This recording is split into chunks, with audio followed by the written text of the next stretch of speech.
Salamat syempre ako sa Diyos kasi walang major talaga nangyari sa akin. Nasangkot siya sa isang vehicular accident the night before a scheduled taping for a show. He could have just stayed home and rested. He could just have asked the management for a substitute. But no, he honored his commitment. Para kay Wally Bayola, the show must go on. Umulan nung gabi. So yun.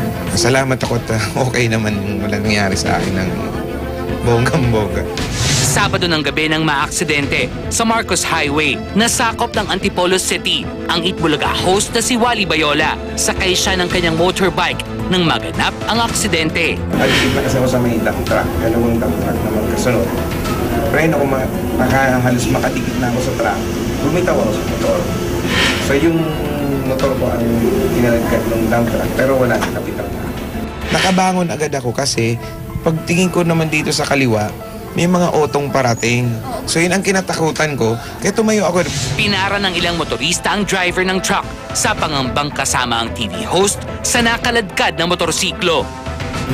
Siguro kung mga sa bahay, mga 4 na bahay pa ang layo nung kinaladkad ng motor. From binagsakan ko na lugar, ay butas-butas yung tuhod ko kasi yun lang talagang na gas-gas. So yun, dinala agad ako sa St. Luke's para CT scan, tapos x-ray. Okay naman, wala namang major na.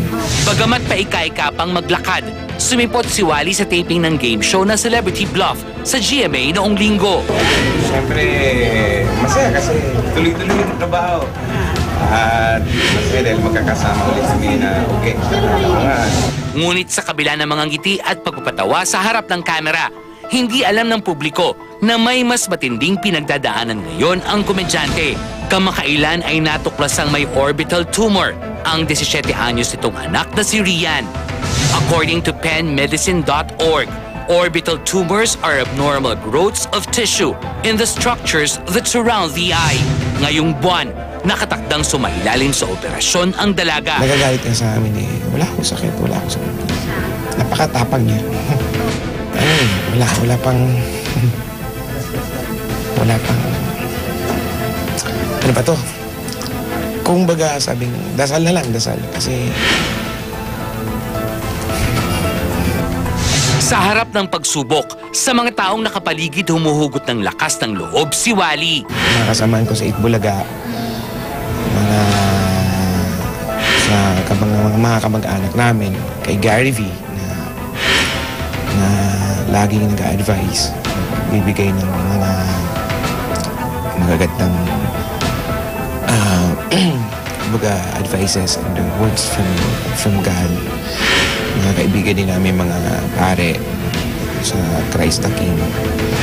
Yun, at marami lang, tulungan nyo lang kami sa pag-pray. At sa kanyang pinakamamahal na anak, ito naman ang kanyang mensahe. Kaya mo yan, Rian.